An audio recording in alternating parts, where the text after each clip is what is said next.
Hey there YouTube, the Dapper Dinosaur here. Today we're going to take a look at a talk given by Pamela Acker of the Kolbe Center for the Study of Creation. They're named for Maximilian Kolbe, a Polish priest who died during World War II in Auschwitz, after volunteering to die in the place of a Polish soldier who was also held there.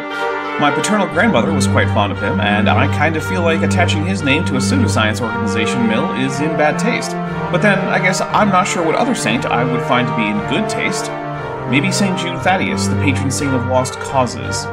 Also, they are anti-vaxxers, and they appropriate art from the Eastern Orthodox, a group that has historically not been treated well by Catholics, who have pillaged numerous Orthodox churches throughout history and stolen religious artifacts from them. Now, of course, selling prints of famous works of art from Eastern Orthodox churches is far less destructive than, oh, I don't know, sacking Constantinople and stealing a bunch of art and relics, but I still find it distasteful. That being said, the Soviet Union also stole a whole bunch of Catholic churches and just handed them to the Russian Orthodox Church, who has not handed them back, which they absolutely should. So it's not like the Eastern Orthodox Church has completely clean hands. Oh well, we're not here to talk about the weird ways in which Christians are mean to each other. Really, we're here to hear Pamela Acker, author of Vaccination, A Catholic Perspective, tell us why evolution is dumb and wrong, actually. Pamela has a master's in biology from the Catholic University of America, which is indeed a real accredited school, and so Pamela can and should be held to the standards of someone who has reached a level of master's in biology. She's giving this talk to a church congregation, and it looks like this congregation might be a new mission, since there appears to be an altar setup, but otherwise it looks very little like a traditional Catholic church interior. This video was also uploaded in 2 parts, and neither had great audio quality, and my attempts to clean it up didn't really improve it, so you get to hear the same audio I did. I've also cut out the prayer bits as I have nothing to say about them. Okay, with that rather long preamble out of the way, let's hear from Pam. So what I'm going to do in 3 presentations today is try to give you some insight into the actual science behind evolutionary theory. Well, y'all already knew that she's not, because this is on my channel, and if she were just presenting the science and not misrepresenting it, I probably wouldn't be making this video series. Let's see how long we go before we have to switch from Pam is probably just dumb to Pam is probably lying. Given she has a master's in biology, I'm guessing probably not long. And I started to question evolutionary theory as a molecular biologist long before I ever heard a talk by the Kolbe Center. But was it long before she encountered Protestant anti-evolution? The Kolbe Center is pretty obscure in the world of anti-evolution. In fact, I hadn't heard about them until mid-December 2023. And countering anti-evolution stuff has been basically my job for years now. I somehow suspect that she actually had encountered similar Protestant material long before encountering the Kolbe Center. Indeed, much of her talk is based on the book Icons of Evolution by Jonathan Wells, a member of the Unification Church, aka the Moonies, a cult centered in South Korea famous for thinking the founder, Sun Myung Moon, was a reincarnation of Jesus, and for their mass weddings in which hundreds of couples enter arranged marriages at once, usually without ever having met their spouses before the ceremony. Wells works for the Discovery Institute, which is mostly Protestant, although Michael Behe and Gunter Beckley are Catholics. Because I looked at the problem of DNA and proteins and the way those 2 things work together, and it just didn't seem to me like you could have a molecule that had all the information for a really complex molecule like a protein, but had to be built by that really complex molecule that it coded the information for. So it's almost a molecular chicken and egg problem, if you will. I'd like to point out that if this is a problem, it's a problem for the origin of life, not evolution. But also, that's just an argument from incredulity. Pam can't see how it worked, therefore it can't. So I started kind of there in graduate school and gradually came to do more and more research into more and more of the things that I had been taught were true about evolution theory. And what I'm going to do today is present some of those things to you. And we call this talk Icons of Evolution, which we're borrowing from Dr. Jonathan Wells, who I believe coined the term about 20 years ago when he wrote a book by that title. Yep, he sure did write that book, and I read it. It's really, really, really bad. But hey, that's okay. We're going to look at the basic arguments in the book via Pam's talk here.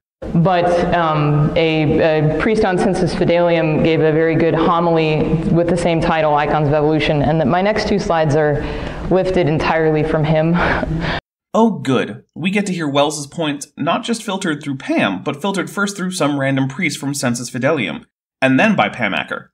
Pam sure is putting that education to good use. But to help you understand why we're using this terminology. So if you think about the icons that Hugh talked about last night, there are these beautiful images of the way that the world was created, and they're teaching us something And so when you look at an icon, you can think of it as a sermon without words.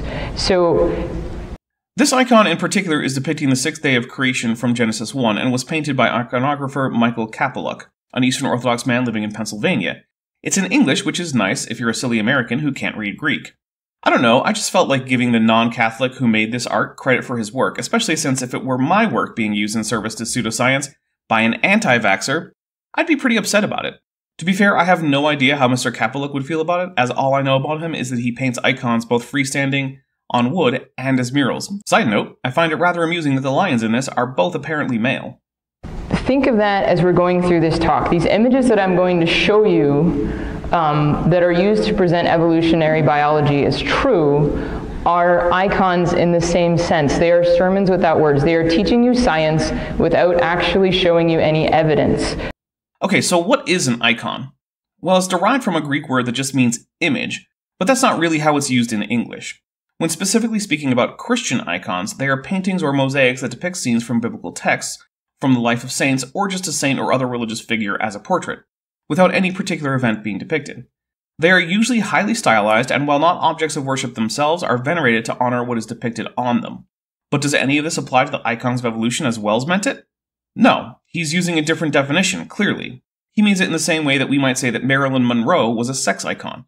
It's someone or something that exemplifies some aspect or quality that brings that aspect or quality to mind. Pam is just blatantly equivocating between Christian icons and another definition of icon that, while related, is indeed different. I don't appreciate it, as equivocating is logically fallacious, and I really have trouble believing she doesn't know what she's doing. But then again, maybe I'm wrong. I'm not quite at the point where I think Pam is being dishonest rather than stupid, but we're getting there. They're showing you an image that is supposed to communicate a truth. Nope, the icons of evolution are all various examples of things that either demonstrate some principle of evolutionary biology or can really only be explained by it. They aren't images, they aren't supposed to explain things without words, they aren't representative of whatever is going on in heaven. And as for the no words thing, there have been thousands of pages worth of ink spilled on every single one of them, as there have been on the subjects of icons like the one we're being shown. And if you compare this icon of creation, the creation of Adam, to the icon of the creation of man in the next slide, I hope you'll notice a few differences. The biggest one I notice is that it's not an icon. It's a museum display with what looks like an orangutan skeleton and a human skeleton. I don't know the context of the picture, but it doesn't seem to be on the internet. I suspect that it might be a picture taken by Pam or an associate. It looks like it's a picture of a book or pamphlet that, yes, was probably about human ancestry and origins, but unlike an icon, you know what books and pamphlets have? That's right, lots and lots of words. So this is the icon that's on display in the American Museum of Natural History in New York. I cannot find evidence of a display matching that online, but that doesn't mean it doesn't exist. In fact, I suspect that it did exist and perhaps has been taken down in favor of their current human evolution section. And it looks a little bit different than the icon on our last slide. Well, it's not really there to display a Bible story, so that makes sense. So instead of God handing, breathing life into Adam, so our Lord Jesus Christ, bringing him out of the dust of the earth, we have a gorilla handing something down to a human being. I can pretty much guarantee that this skeletal display was not created with an icon by Michael Kapeluk or any other iconography in mind. I also don't see the ape, which I still think is more likely an orangutan than a gorilla, handing the human anything. And notice they're both quite dead. And they're actually both female skeletons. So that's yet another inversion. I mean, I doubt those are real skeletons, so they're probably not dead. And an inversion of what? You can't just pick some random display and then say it's an inversion of some icon you like without showing how the two are supposed to be versions of the same theme. If you're willing to just look for any display of female ape skeletons, then I guess they're all an inversion of the creation of Adam icon. But is that really anyone's goal in making these displays? If you are looking at this, you should see, hopefully, that this is a deliberate and blasphemous mockery of the icon you just saw. Everything is inverted. I absolutely do not see that, because I don't have some kind of paranoid persecution complex where I assume that everything that vaguely resembles something else is actually a nefarious twist on the thing that's meant to lead people away from the truth, TM. Instead of light, there's darkness. Instead of life, there's death. Instead of God and man, there's gorilla and woman. Instead of lions, pigs, camels, lepers, and horses, there's black. Instead of a gold sky, there's nothing. Instead of paint, there's plastic. Instead of Eastern Orthodoxy, there's some religiously unaffiliated museum. Instead of abs, there's nothing. Instead of a careful pose to not reveal Adam's crotch, there's just full frontal. You see, I can also just point out differences between different images. Look, here's an icon of the baptism of Christ, and here's a picture of Olympic swimmer Annie Lazor. One has a topless Jesus, the other has Annie with her top covered. One has kind of floating over the river, the other has chest-high immersion. One has John the Baptist, the other has some other woman. One has a dove representing the Spirit of God, the other has nothing representing the Spirit of God. One has angels witnessing, the other has no one pictured witnessing. One has a golden sky representing the light of God that suffuses heaven, the other just has a blue background. One has two human men, the other has two human women. It's like this picture of Annie Lazor is a dark demonic inversion of the gospel message.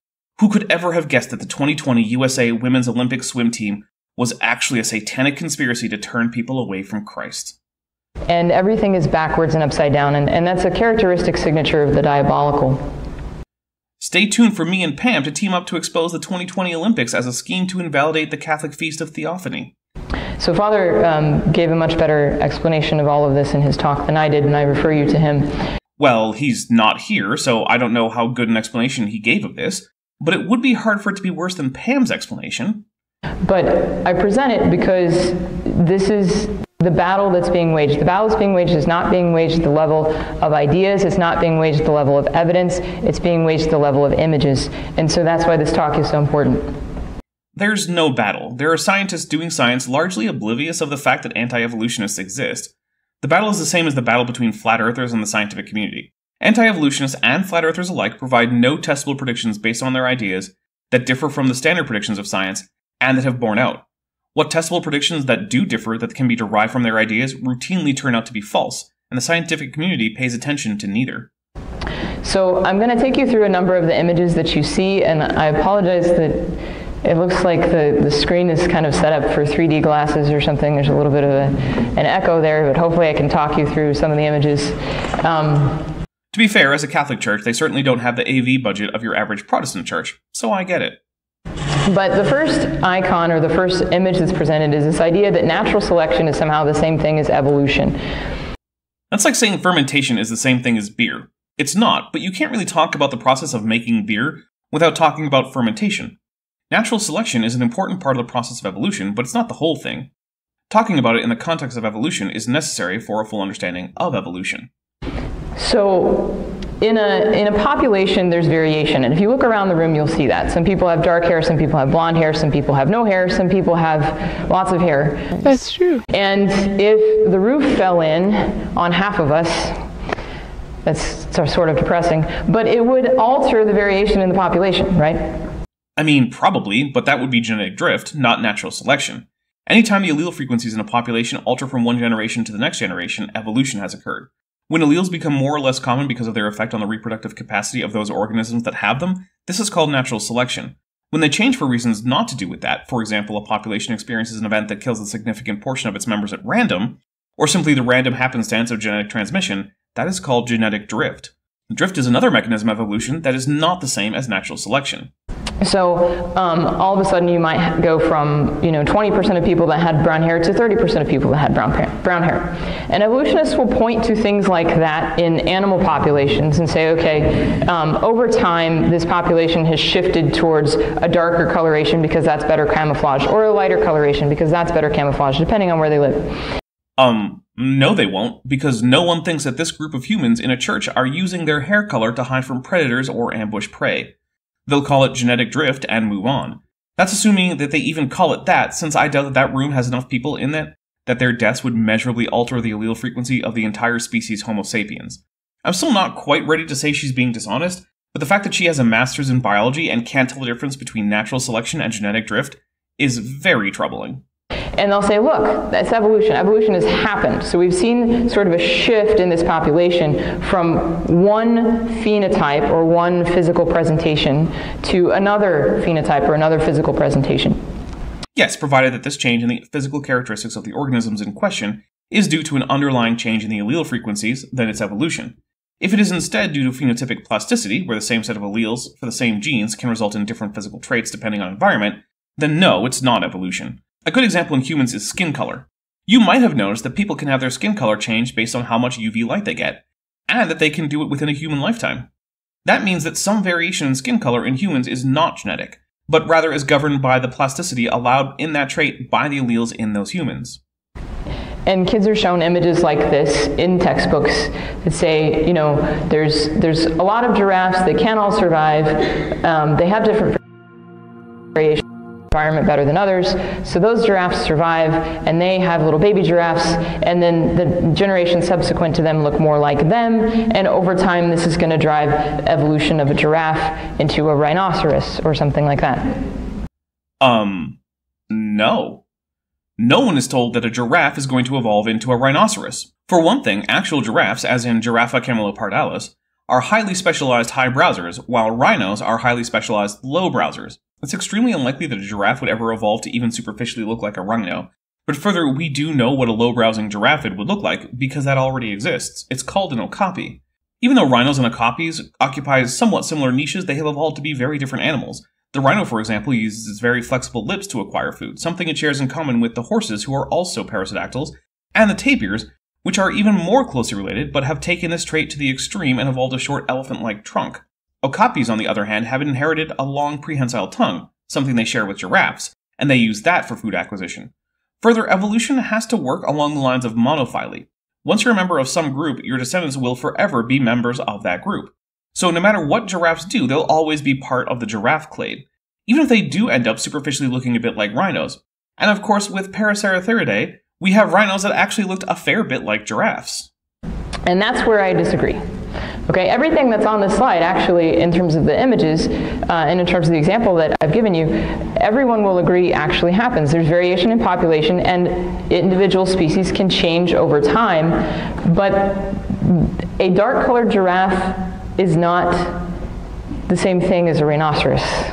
Yeah, no one is confused about this. But also, let's look at some fossil members of Giraffidae, like Helidotherium, Paleotragus, Chansotherium, Ingotherium, and Samotherium. And this is only a small selection of known giraffid fossil diversity. You'll notice how none of them are modern giraffes, and this is way more change than just changing fur color. They had various niches, lived in various ecosystems, and they all evolved to fit those various niches. Indeed, the giraffe that we see today is a weird outlier among Giraffidae. We only think it's how giraffes normally look because of sampling bias and status quo bias. When you're talking about change over time. So giraffes going from light color to dark color we can accept, but giraffes going to rhinoceroses is maybe a little bit of a stretch. Yes, it is. But giraffes evolving from short-necked artiodactyls and sharing a common ancestor with their giraffoid buddies the pronghorn is not. And yes, the pronghorn have a similar amount of fossil diversity to giraffids. It's almost like if you miss out on the fossils, you'll miss a lot of the morphological space that any group of organisms has explored in their history. So the peppered moths are an image that's presented to you in a lot of biology textbooks. Hey, remember when Pam said that icons are presented as images without text? Weird how there's text on these icons that explain what's happening. It's also weird because that's also true of Eastern Christian icons, something Pam might know if, they were really part of her religious tradition, which they're not. They're part of traditions her group has historically mistreated, killed, and stolen from. That's always fun. As kind of the quintessential original example of this natural selection driving evolution forward. I don't know about quintessential or original, but it's an easy-to-understand example. I think the Galapagos finches might be the quintessential example, and they have a case for at least being the original examples. And the research was done by a man named Kettlewell, and he noticed that after the Industrial Revolution began in England and trees started to be covered with soot, that there was an increase in these darker moths. So this melanic population of moths was on the rise. The lighter moths were getting eaten more often. And he said, look, this is clearly moving towards a new species. He did not say that. To my knowledge, no one has ever said that, because this is a fairly minor microevolutionary change. It's not clear that simply changing the amount of melanin expression in an animal is enough to ever cause a speciation event on its own. There is no rule in evolutionary biology that natural selection must result in new species forming, and that if its selection is acting in a directional manner, but not in a way that is likely to result in a new species, then it's not evolution. Or it doesn't count as natural selection. But that being said, if you want to see an example of an insect population evolving into a new species right now, I encourage you to look at the North American apple and hawthorn berry flies. These are flies that lay their eggs in the flowers of apple trees and hawthorn berries respectively. Then their larvae hatch inside the fruit and eat the fruit from the inside. Now, apples are a relatively recent import to North America from Europe. Apples didn't show up in North America until 1625, when they were planted in Boston by Reverend William Blackstone. So until the 17th century, the ancestors of the flies we know as hawthornberry flies were having their young parasitize hawthornberry bushes.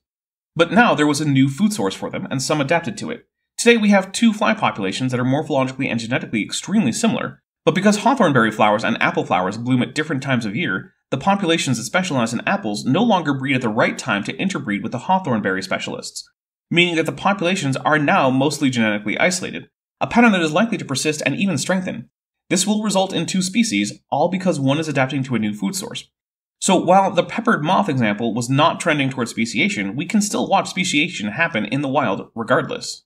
And we may disagree with him for reasons just stated, but this is put forward, and you see images like this in books, and you see images like this in books, and these images make me laugh because in nature you will never see a pepper moth on a tree trunk like that. Boy, was I wrong. Peppered moths do rest on tree trunks, although they more often rest on the branches, but the branches have the same soot as the trunks, so this point is moo. Yeah, it's like a cow's opinion. It just doesn't matter.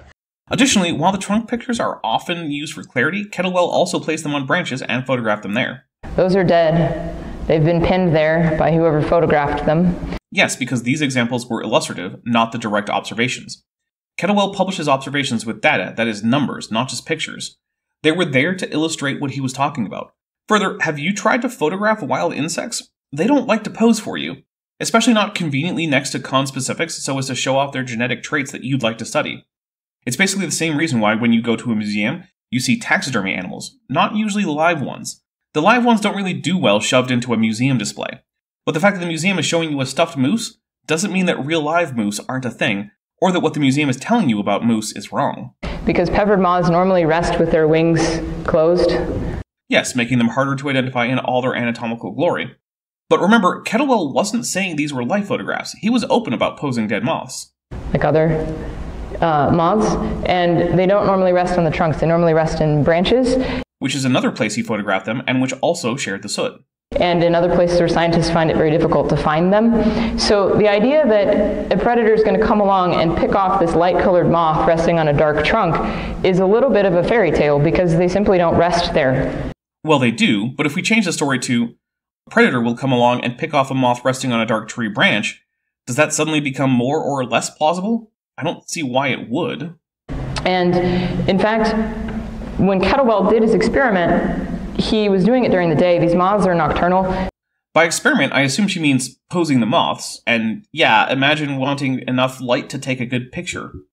Fun fact, the things that eat moths are really good at seeing at night, and so camouflage works in the daylight and at night. It's not like nighttime on Earth is just a pitch black void like the center of a black hole. There's moonlight, starlight, and nowadays, city lights. The reason nocturnal animals tend to have large eyes isn't because they can't see anything in the dark. It's because they can see everything in the dark. So we had to warm them up on the hood of his car to get them to move enough to actually sort of wake up and crawl around on these tree trunks where he placed them. I'm not sure why this is supposed to be an objection. Cold insects don't do much because insects are ectotherms or cold-blooded. Their body temperature rises and falls with ambient temperature, and so they tend to be sluggish in the cold and more active when they're warm. So if it's cold out and you want insects to do insect things, the simplest way is to warm them up. And sure, we could argue that since it was daylight out, maybe they'd do things they normally wouldn't, but we know they have to rest on branches and trunks. And sure, we could argue that since it was daylight out, maybe they'd do things they normally wouldn't, but we do know that they rest on branches and trunks, but branches more often, which is what the warmed up moths did, so who cares? And since he was placing them on the tree trunks, many have argued that what he ended up doing was creating a sort of feeding tray situation. So birds could come and pick off the moths that were not camouflaged on the tree trunks. I hit a button here I didn't mean to hit. I will grant you that the predators he observed during the day were not the typical predators of the moths, but unless we conclude that sight plays little to no part in the predation strategies of their normal predators, that also doesn't really matter much, since camouflage still works at night. Oh, and also, moths don't just disappear in the day. They have to rest somewhere, and if that somewhere is somewhere where they're camouflaged, they're less likely to be picked off by daytime predators.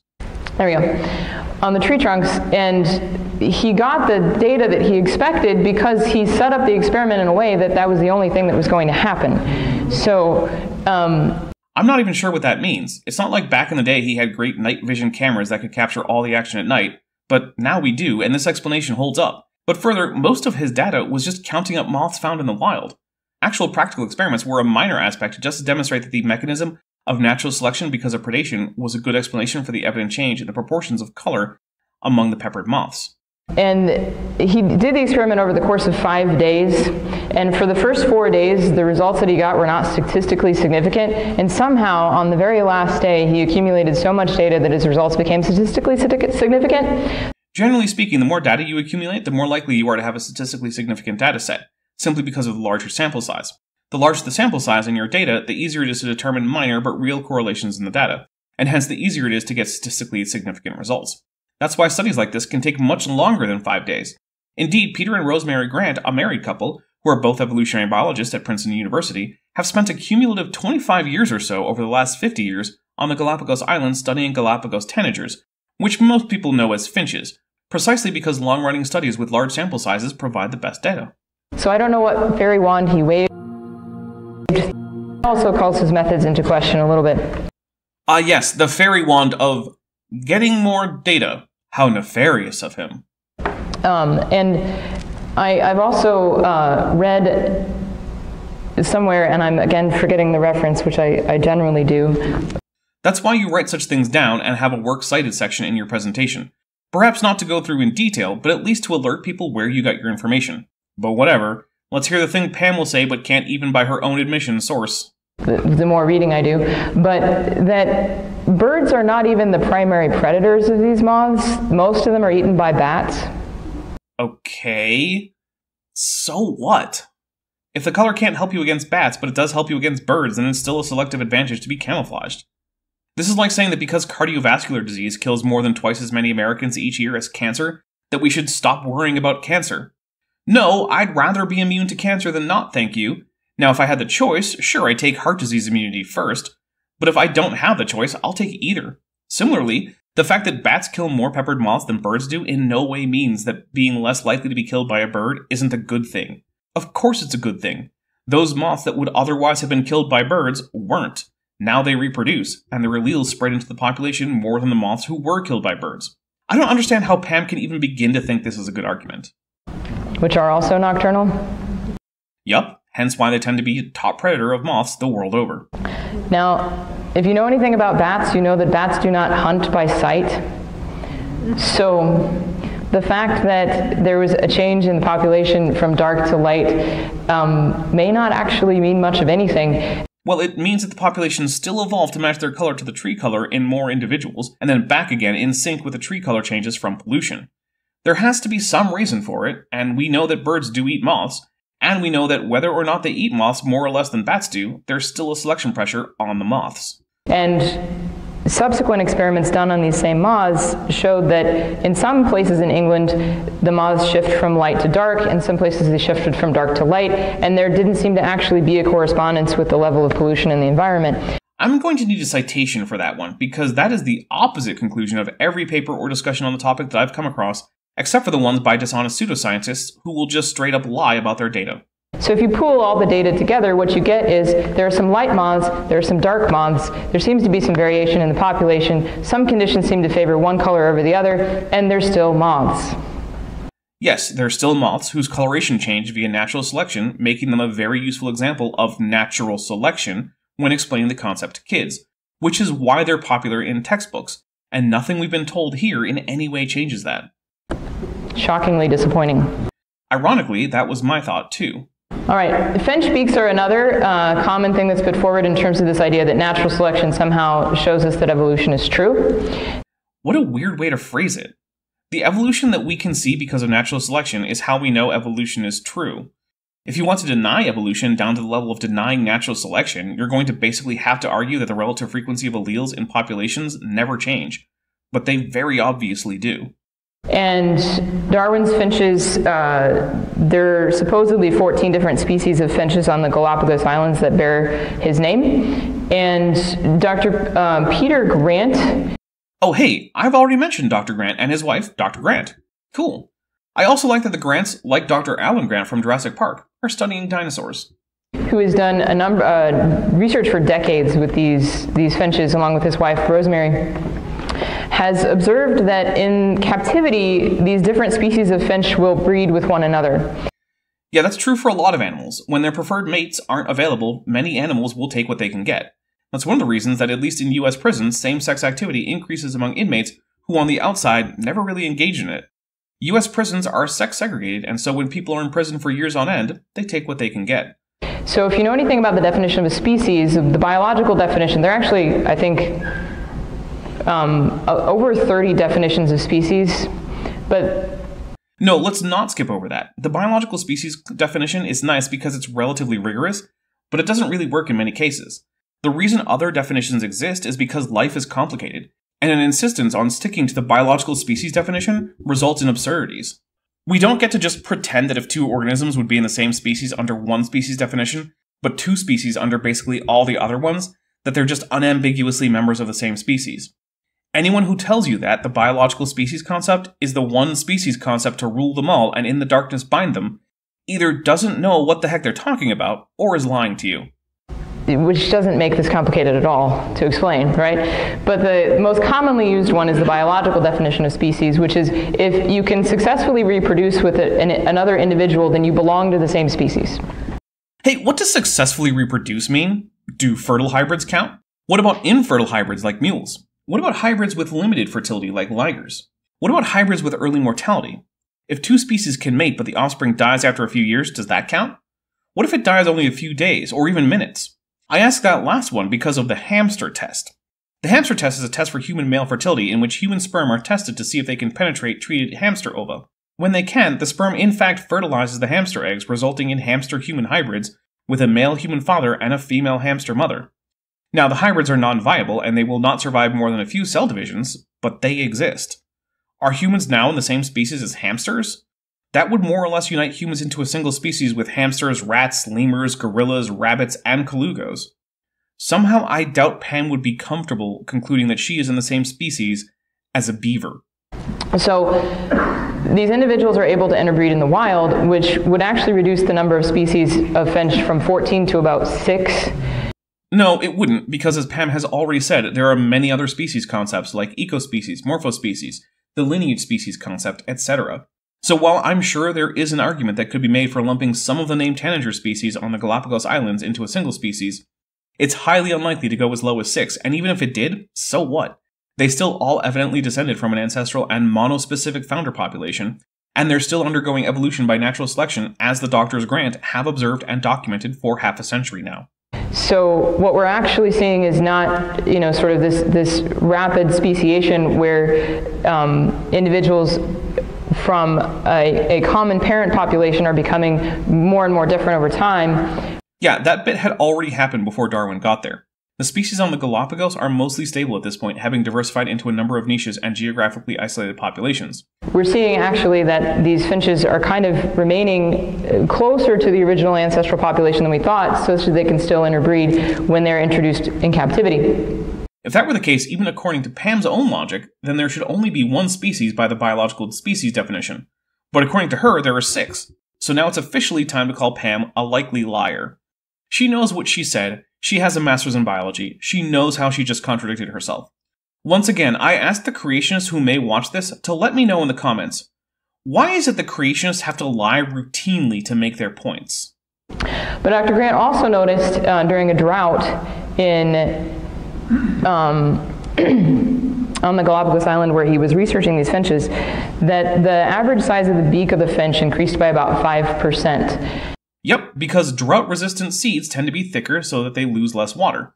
This necessitates a sturdier beak. Now, some of this beak thickness may be attributable to phenotypic plasticity, but some of it was also evolutionary, as natural selection favored those birds with an easier time eating the harder food when that was available. And so he said, hey look, here's another good example of natural selection. We have a drought, which is selective pressure, so it's changed the environment.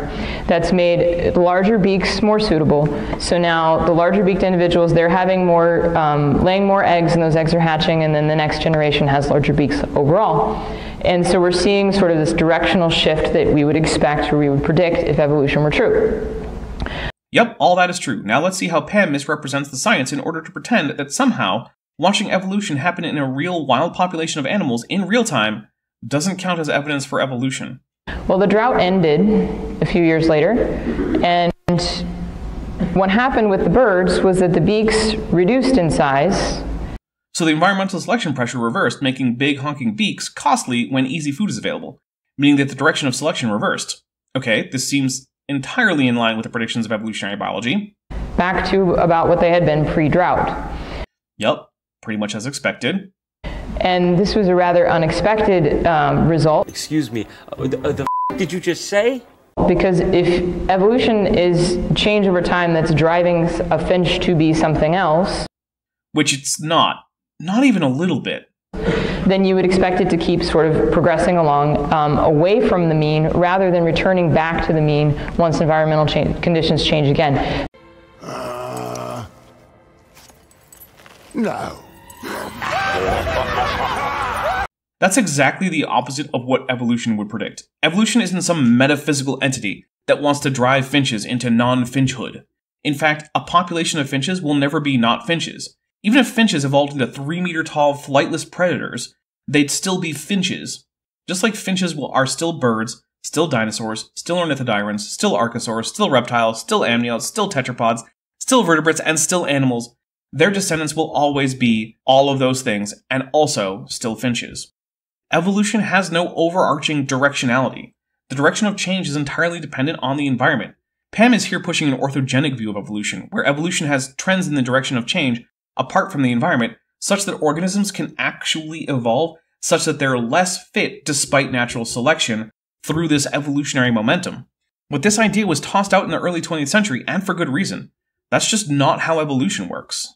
So this is actually a huge problem for the idea that natural selection can drive evolution forward, because if some Catholic apologist misrepresents evolution badly and almost certainly knowingly, then she can fool her audience into misunderstanding and thereby rejecting science. And she can do it all while inappropriately using the Holocaust as a prop by working for an organization using the name of a man who was killed in Auschwitz, while also appropriating the sacred art of other groups of Christians her group has historically mistreated. Can you tell how much I like this person and her organization? I bet you can. Let me know in the comments on a scale from 1 to 10 how much you think I like the Colby Center and Pam. I have variation in a population that oscillates around a mean. What my population is doing is kind of going back and forth across this line that we could call normal or wild type. Yup, evolution predicts that when the environmental conditions oscillate around some mean, that selection pressure will too, and so as a result will the morphology of a species in that environment. And what I'm getting is not a finch that's turning into something else, but a finch that's better adapted to this particular environment, but still retains the genetics to be better adapted to a slightly different kind of environment. Hey, pro tip. If you want to discredit an idea, pointing out that everything works the way we would expect it, if that idea were true, doesn't really discredit it. This remains true even if you lie about or can't understand what predictions follow from that idea. And that looks to me more like intelligent design than it looks like random natural processes. Well, when you're profoundly wrong about what evolution is and how it works, there's no surprise that you'll be profoundly wrong about what the data from the real world suggest about the viability of these ideas in evolutionary biology. But all that means is that you're profoundly wrong, not that there is some problem in the theory of evolution. So, is this evolution or is this equivocation? It's evolution because across generations the allele frequencies in those finches changed. That's what evolution is at a minimum. Since it happened, it's evolution. And this is a very important point that most people don't discuss when they're discussing evolution, which is that often people use the word in two different senses. So they'll say that what we just saw was evolution. We saw populations changing over time. We saw allele frequencies in populations changing over time. Yep, which is necessary and sufficient to say that evolution has occurred. Which is the actual definition they'll give you in college of evolution. Yep, college won't just lie to you about the definition of evolution. And if that were the only definition of evolution, I would say, sure, evolution is happening all the time. Which it is. And whether or not it's the only definition, which it's not, it's a definition you use when asking or answering the question, has this group of organisms evolved over some particular time period? But then they also use that to mean that that means that an amoeba became a man. Well, first, evolution happens to populations, not individuals. Second, no one is proposing that amoebas are anywhere in the ancestry of humans. Further, that evolution occurs is not on its own the evidence for universal common ancestry, which is what Pam is complaining about here. It's a thing that suggests common ancestry, whether limited or universal. It's actually the fact that we can get consensus cladograms and phylogenetic trees no matter how relatively unrelated the organisms are, as well as the deep homologies across all life that indicate this. Further, there's also neutral variation in various organisms in non-sequence constrained regions that also line up with universal common ancestry, but which are counter-predicted by separate ancestry, meaning that we actually have a test for separate versus common ancestry, and separate ancestry routinely fails every single time. If separate ancestry were actually true, then the trees that we can construct could not be constructed with any high degree of statistical significance. But they can be, suggesting extremely strongly that universal common ancestry is true. And that's a slightly different thing. And so when you're arguing with someone about evolution, you need to make a distinction between this idea that a light-colored giraffe can become a dark-colored giraffe, or a small-beaked finch could become a large-beaked finch, and the idea that an amoeba could become a man. Well, to meet Pam far more than halfway, and turn that sentence into something that actually makes sense, all she's really saying is that the distinction should be drawn between the process of evolution and the idea of universal common descent. And there, I agree. Those things are not strictly the same thing and can be discussed separately, even though the first allows for the second. Because they're two different things, and they're not equivalent. That's true. But pointing that out doesn't do anything to negate the previous examples of natural selection as evolution, or shake the confidence in universal ancestry that the idea has achieved in science. So the second icon I'm going to talk about is the fossil record. That's not even something you can make a picture of. So this has not even a snowball's chance in the brass city in the elemental plane of fire of being something that can be reasonably compared to an icon in the sense of an Eastern Orthodox painting of a saint or biblical scene or character.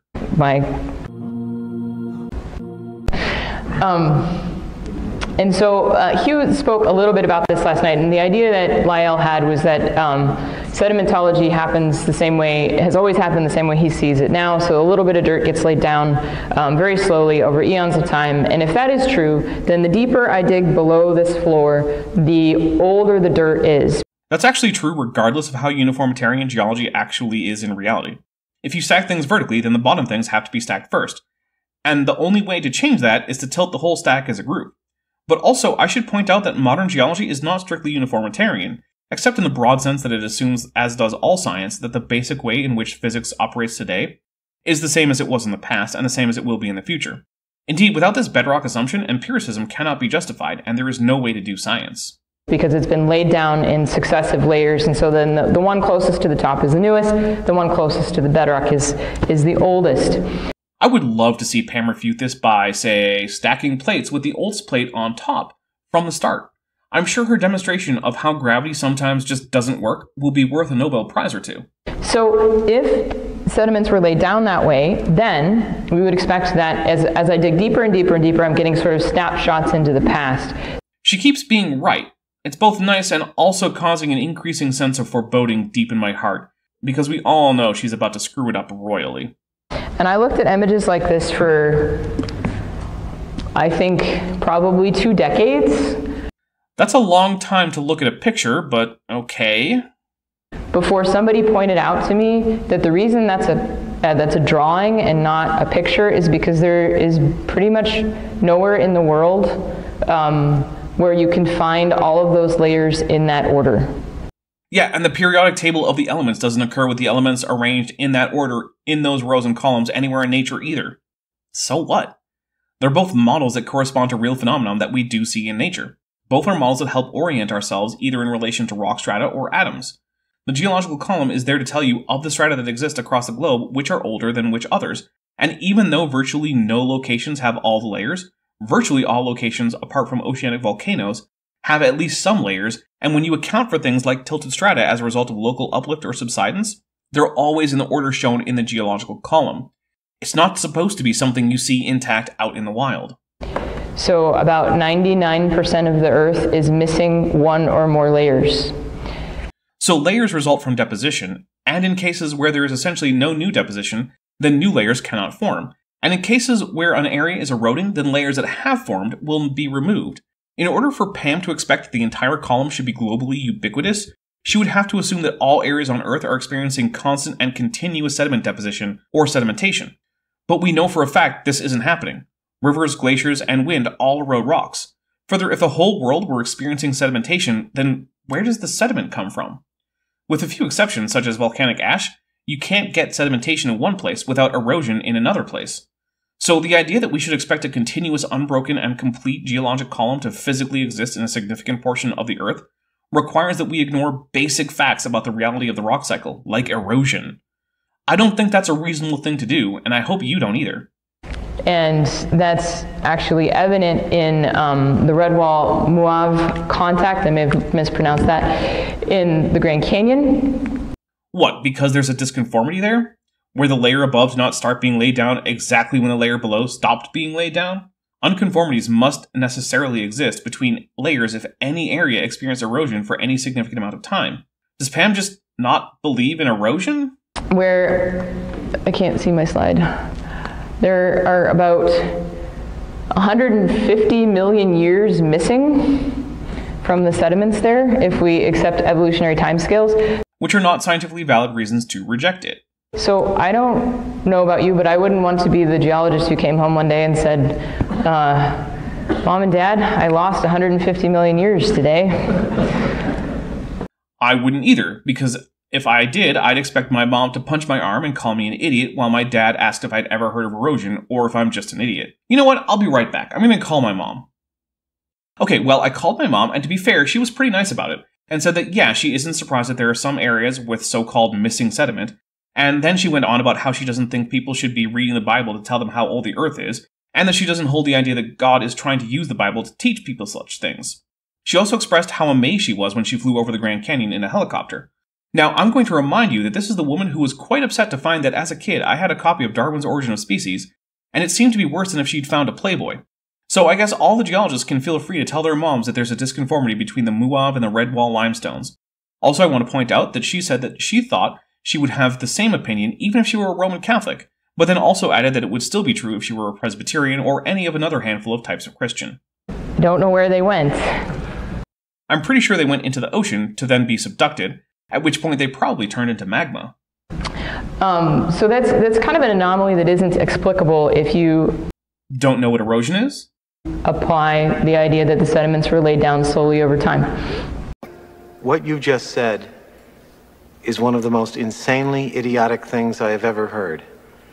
At no point in your rambling, incoherent response were you even close to anything that could be considered a rational thought. Everyone in this room is now dumber for having listened to it. I award you no points, and may God have mercy on your soul. And there are a couple of other anomalies that are kind of inexplicable. One is that we keep finding animals in strata that predate their supposed evolutionary origin. Now, that could be interesting. Maybe the Cambrian bunny will have to shut down after this talk, which is unlikely because we in part figure out when groups of organisms first appeared based on where we find their fossils. But let's let her cook a bit more. So what I said earlier about digging deeper down into the floor, say you would expect to find vertebrates only 1,000 feet deep. I mean, I'd expect them from a while after the midpoint of the Cambrian up. That could be almost any depth.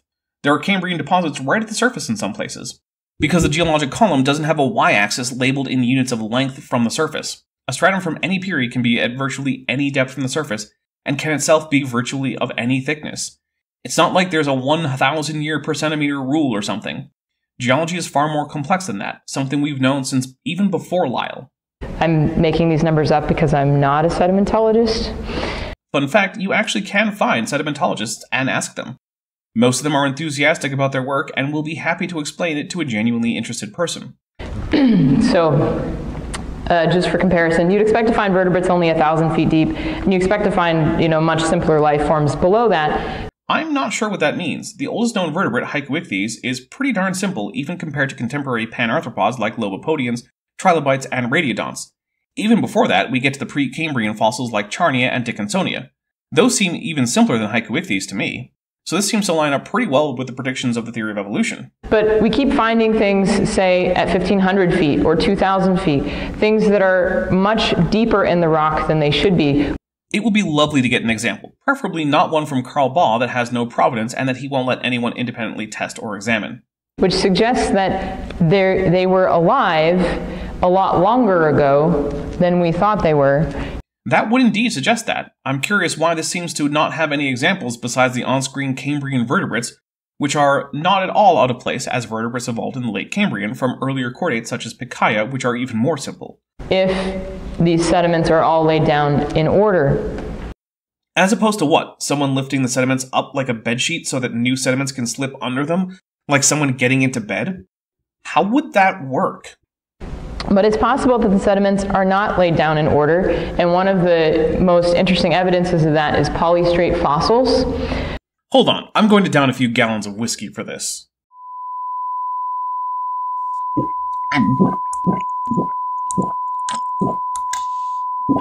Ugh. Listen here, I'm talking to you directly, Pam, you f***ing idiot. The first thing you want to do is get your ass to Europe and give back all the the Vatican stole from the Jews, Muslims, and other Christians during the Crusades. Then the next thing I want you to do is explain to me how the f*** a tree is supposed to grow in such a way that sediment is laid down around it, such that the newer gets under the older. Then, when you inevitably screw that up, feel free to just f*** off and never come back. Of course, we know she will instead just tell us how polystrate trees screw with dating or some dumb like that, even though we've known that's dumb since like the middle of the 19th century, and even though that's not the claim she just made. Is she just lying about getting a master's degree? Because saying something this dumb makes me wonder how she managed to get past the paste-eating stage in kindergarten. There are dozens of different layers of sediment in that photograph. There sure are, but there are not dozens of layers of strata, which is what we need for us to conclude that these layers are of significantly different ages, and none of that helps with Pam's statement that the layers are out of order. And right in the middle is a big column. And sometimes if I'm presenting to children, I ask them what they think that is, and sometimes they'll say it's a tree. And they'd basically be right. It's a big, tall, woody plant, although it's only very distantly related to any modern tree. And then they would be right. So it is a tree, but it's a tree that's missing branches and missing roots. It's just the trunk. In these cherry-picked examples, yes. But we do have examples with extant root systems, although these trees didn't technically have true roots, but that's not really relevant. As for branches, those only existed in these trees towards the very top, so we don't really expect any, given that these fossils are preserved by periodic flooding, and the top of the trees would probably decay away when the trees finally died, most likely in the long stretches between the infrequent but rapid flooding that occurred. So again, this is pretty well understood by science and poses no problem for the theory of evolution, paleontology, or geology, and it certainly does nothing to indicate that these layers are out of order. And that tree apparently was set upright somehow with no roots. Or maybe the relatively softer, not actual root rhizome managed to rot away faster than the woody lignin-filled trunk of the tree that died in a time when the enzymes to even digest lignin hadn't evolved yet. But sure, maybe it was magic. That's another option, I guess. And then sediment was laid down over millions of years. No, in fact, that sediment was laid down over scores of years, not millions of years, because this was laid down in a swamp that suffered infrequent floods in the span of every few decades or so. We know because not only are the sediments flood sediments, but also because between them, in many cases, there is fossilized soil, and soil takes years, but not millennia, to build up. This is an example of relatively rapid deposition, and everyone who has studied these fossils knows that. As the tree did not rot. In part because, unlike today, there seem to have been no fungi or bacteria capable of completely rotting away a woody stem. But also note that this isn't not rotting across millions of years, but across probably at most a century. Also, I'm still waiting to hear how any of this can result in newer sediment being deposited under the older sediment. And then it was eventually covered over. And that's what you have to presume if you think the sediments were laid down slowly, successively, one layer at a time. Well, neither myself nor geologists think that. We think that sediments are laid down at varying rates over time depending on what kind of sediment they are. Something Pam could have checked on by, asking any geologist in the world. And before you mentioned people like Taz Walker or Andrew Snelling, I said geologist, not dishonest hack LARPing as a geologist to do gullible Christians out of their money. There's an alternative explanation that Mr. Owen's going to talk a little bit more about in his flood talk. Too bad that the idea that it was all done in a single flood is refuted directly by the fossilized soils. So much for that idea. It's almost like creationists like to just ignore huge swaths of data to come up with post hoc explanations involving their favorite stories that actually don't correspond to how reality really is. But that's okay, since they decided to only deal with about 10% of reality at any given time. Which is the idea that sediments can be laid down, layers of sediments can be laid down at the same time. And you can actually demonstrate this very simply. If you go home and you take some sand and some dirt and some rocks and you put them in water in a jar and you shake them up, and they do settle out, and you end up with layers that were all laid down at the same time. Actually, you end up with a single layer of graded bedding. And what you might think looks like distinct layers are simply the sorting of sediments by hydrodynamic properties, generally with larger sediments at the bottom. But the stuff at the bottom had to come out of suspension in the water first, and the stuff at the top later. Additionally, the geologic column is not graded on the whole. If it were, then things like conglomerate would always be towards the bottom, and then there would be things like coarse-grained sandstone, and then above that, fine-grained sandstone, and then only at the top will we get things like fine-grained shale and biogenic limestone. Instead, all of these types of sedimentary rocks are all over the place. In fact, the Grand Canyon that Pam seems to like so much, without understanding at all, has sandstone interspersed all over the place, both above and below things like shale and limestone, meaning that it could not have all been laid down in a single flood as a single graded deposit. It's again almost like Pam should have maybe consulted with a geologist instead of parroting a guy who thinks some old guy from South Korea is the second coming of Jesus, and that it's not a problem that that guy divorced his eternal partner and the mother of the faithful, or that all his kids point out what an asshole he was. But it's even more impressive when you can do it in a laboratory with a flume, so you have flowing water that's laying down multiple layers at the same time. You know, it's true. There are flume experiments. And isn't it odd that young earthers never really use them to show how hundreds of meters of biogenic limestone could be deposited by a flood, when everyone else has good reason to think that's physically impossible? Maybe creationists should put up or shut up when it comes to flume-based sedimentation experiments. And these fossils fit the idea that all these sediments were laid down at the same time a lot better than they fit the idea that they were laid down sequentially over millions of years. Actually, they fit neither scenario, because neither scenario is how we got these fossils. The millions of years is a straw man, and a single flood is physically incapable of producing the sediment we see in these cases. So this would imply rapid burial, and also implies lots and lots of moving water. And I don't know about you guys, but I feel like there was something written once upon a time about lots of moving water that covered the face of the earth. Yeah, Noah's flood, we all get it, and no, it can't explain this. In fact, it can't explain anything on Earth. It is counterindicated by every line of evidence that could possibly be used to assess whether there ever was a flood as described in Genesis. But hey, it's about time to stop for now. She has more fossils that she thinks are best explained by a global flood that didn't and couldn't happen. Anyway, I hope you liked this video, and if you did, please hit like and tell me what you enjoyed in the comments. If you didn't, then feel free to hit dislike, and likewise tell me what the problem was in the comments. I'll probably at least read them, if not respond to all of them. Either way, I hope you subscribe if you haven't already, and if you are subscribed, or just subscribe now, click the bell icon and see if you have notifications turned on so that you can get notified when I have new content. Stay safe out there, I'm the Dapper Dinosaur. Hey, before you leave, I just want to take a second to thank my patrons and channel members, especially those pledging $20 or above. Benthoven, Philgevara, Tapioca Weasel, Whispers, Denny5252, Elaran Teller, Horseflesh, Ian Chan, Kelvin Brostek Van Manen, Landon Knoll, Mabbity Babbity, Monkey They Them, Robert Carpenter, Sphincter of Doom, Volus, Eta V, and Strawberry Vein. It's because of my channel members and patrons whom you're seeing on screen that this channel can stay afloat. Without you, it would all shut down. If you want to join the team, there's a link to join the channel below this video, and there's a link to join the Patreon in the description. On the Patreon, you can get a 10% discount for pledging annually, and either way, you get early access to virtually all of my scripted videos, often 3 to 5 months before they come out for the general public. Thanks for watching.